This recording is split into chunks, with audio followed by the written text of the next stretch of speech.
Bakit bumubula yanjalong ng patay habang nakabaral? Yan, kamusta kayo mga kamorge? Kagabi nag-live po ako sa aking FB page, yung Kamorge Official, habang nagbabalsamo. At yung tanong na yan, yung isa sa nabasa ko. At sa pagkakatanda ko, wala pa talaga ako nagagawang video tungkol dyan. At dahil sa matagal na rin tayo hindi nakakasagot ang tanong tungkol sa embalming, gagawa tayo ng video at yan ang sasagutin natin ngayon. Bakit nga ba bumubula ang ilong ng isang patay habang nakaburol? May mga pwede tayong maisip na mga pwedeng maging dahilan. Pero ipinagpapauna ko na po na yung ipaliliwanag ko po sa inyo nito ayon lang sa lahat ng aming naging karanasan at kung paano namin sinolusyonan. Pero balik tayo sa tanong, bakit nga ba bumubula ang ilong ng patay habang nakaburol? Ang isang dapat tatandaan po natin dyan, at ito'y alam naman nating lahat, na ang bula ay nagmumula sa hangin o sa liquid o fluid. Ngayon, alam nyo na agad yung sagot.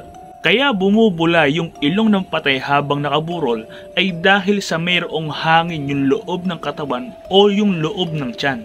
Siyempre, hindi naman bubula yun kung walang liquid o fluid sa katawan, di ba? At isa pa nating dapat tandaan na hindi 100% nakukuha yung mga fluid sa loob ng katawan ng isang patay.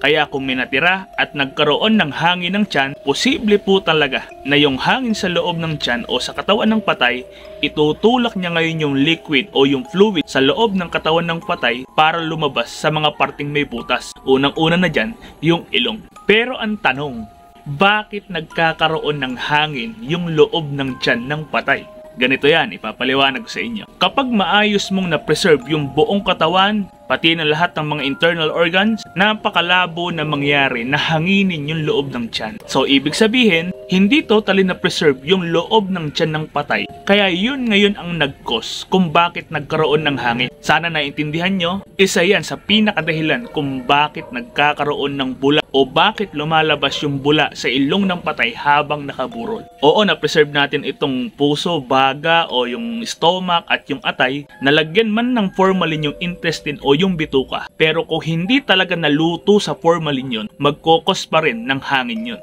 At yung hangin na yon ang magtutulak sa kahit anong fluid sa loob ng katawan para lumabas sa mga parte na may butas. At yun ang isa sa mga sagot kung bakit bumubula ang ilong ng patay habang nakaburol.